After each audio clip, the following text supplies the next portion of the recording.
mengikuti bagaimana perkembangan Bitcoin di Indonesia. Pertanyaan saya adalah, kenapa Bitcoin di Indonesia hanya dipakai untuk sebagai alat tukar, bukan sebagai nilai alat transaksi? Demikian Bu, pertanyaan kami.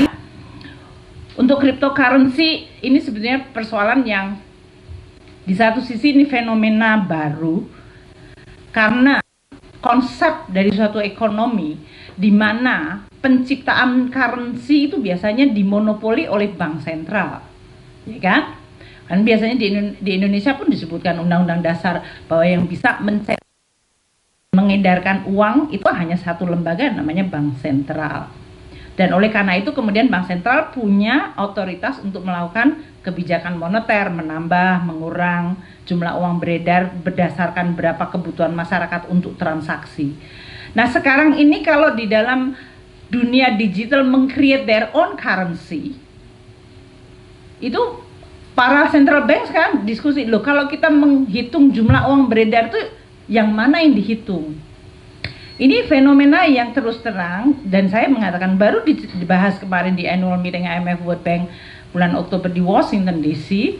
Apakah ini adalah suatu fenomena yang kemudian menjelaskan mengenai inflasi? Karena kalau uang beredar terlalu banyak, barangnya nggak banyak, inflasi naik.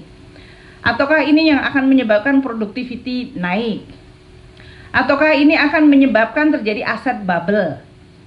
Karena kan kalau jumlah uang beredar banyak, sementara asetnya tetap sama, aset yang sama itu harganya naik terus. Bukan asetnya makin keren, asetnya tetap sama tapi kebanyakan uang yang ngejar-ngejar aset.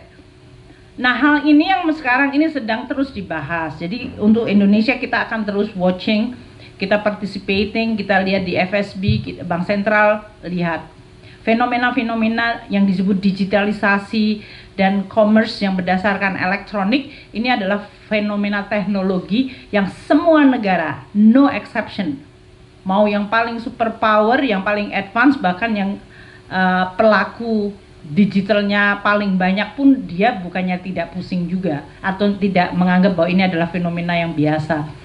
Technology is going to be a factor yang tadi saya sebutkan, resiko tadi tidak specifically sebagai risiko, bisa jadi opportunity tapi juga bisa meng-create risiko.